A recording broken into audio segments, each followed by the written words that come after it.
Hello बच्चों, let's see this question. A line passes through the point A.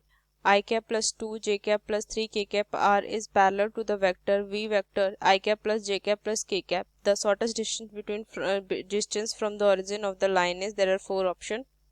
Let's solve this question. तो यहाँ पे अगर हम देखें तो इस क्वेश्चन का की कंसेप्ट अगर हम देखें तो यहाँ से की कंसेप्ट क्या होता है कि अगर टू वेक्टर हमारा पैरेलल हो, if two vectors are parallel, तो यहाँ से हमारा पैरेलल हो तो उसको क्या लिखते हैं हम, यहाँ से ही हो जाएगा हमारा, जैसे दो वेक्टर है, अगर मान लीजिए ए और बी हमारा कोई दो वेक्टर है, तो ये हमारा दोनों वेक्टर अगर पैरेलल है तो यहाँ पे जो रिलेशन होता है वो क्या होता है, A vector is equal to lambda V vector, ये होता है। ठीक, इफ टू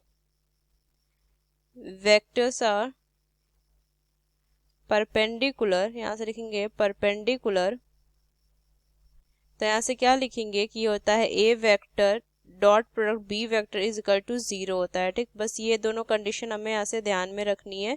ठीक, और इस क्वेश्चन को सॉल्व करनी है। ठीक, तो यहाँ से देखिए यहाँ पे हमारा क्या होगा, अगर इक्वेशन ऑफ लाइन अगर हम बनाए तो क्या हो जाएगा, L1 जो हो जाएगा वो कितना हो जाएगा, यहाँ से अगर हम देखें तो ये हो जाएगा हमारा आई कैप प्लस में 2 जे कैप प्लस में 3 के कैप प्लस में लैम्डा आई कैप प्लस में जे कैप प्लस में के कैप। ठीक, ये होगा। ठीक, अब यहाँ से इस लाइन पे कोई हम क्या कर लेते हैं, यहाँ पे एक जनरल पॉइंट ले लेते हैं। ठीक, तो वो क्या हो जाएगा 1 प्लस में लैम्डा, यहाँ से हो जाएगा 2 प्लस में लैम्डा।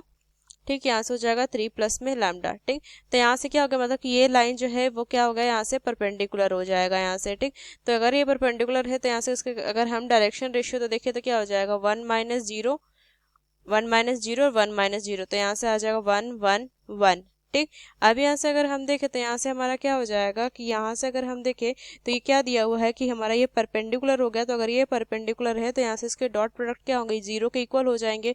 तो यहाँ से क्या हो जाएगा, देखिए यहाँ से हम लिखेंगे कि 1 प्लस लैम्डा इंटू 1 होगा, तो क्या हो जाएगा 1 प्लस लैम्डा प्लस में 2 प्लस लैम्डा इंटू 1, तो 2 प्लस लैम्डा प्लस में 3 plus lambda is equal to 0, ये होगा। ठीक, तो यहाँ से क्या हो जाएगा, देखिए 3 लैम्डा प्लस में 6 इज इक्वल टू 0, तो यहाँ से क्या लिखेंगे कि 3 lambda is equal to minus में 6, तो lambda is equal to minus में यहाँ से हो जाएगा 2 -2 आ जाएगा यहाँ से हमारी वैल्यू। ठीक, अब यहाँ से देखिए तो यहाँ से हम क्या, लैम्डा की वैल्यू अगर हम ये जो इक्वेशन लाइन उसमें रखें तो ये हो जाएगा आई वेक्टर प्लस 2 जे वेक्टर प्लस में 3 के वेक्टर के cap sorry I cap plus 2 J cap plus 3 के कैप, यहाँ से माइनस में 2, यहाँ से यहाँ पे लैम्डा की जगह पे रख देंगे और यहाँ पे आई कैप प्लस में जे कैप प्लस में के कैप। ठीक, ये हो जाएगा। ठीक, तो यहाँ से अगर हम देखें तो यहाँ से अगर हम देखें तो यहाँ से क्या करेंगे, यहाँ से अगर हम देखें तो ये हो जाएगा 2, मतलब कितना हो जाएगा, यहाँ से हो जाएगा माइनस आई कैप प्लस में के कैप, ये हो जाएगा। ठीक, तो यहाँ से जो शॉर्टेस्ट डिस्टेंस हो जाएगा, यहाँ से देखेंगे कि शॉर्टेस्ट डिस्टेंस वो कितना हो जाएगा, इसका हम यहाँ से क्या ले लेंगे, यहाँ पे अगर हम अंडर रूट तो ये हो जाएगा -1 का होल स्क्वायर प्लस में 1 का होल स्क्वायर, तो कितना हो जाएगा √2, तो ये हमारा क्या हो जाएगा, इसका आंसर हो जाएगा √2। ठीक, तो यहाँ से अगर हम देखें तो यहाँ से कौन सा ऑप्शन सही है, ए ऑप्शन सही है। तो using this key concept we solve this question, hope you understood it well, best of luck, thank you.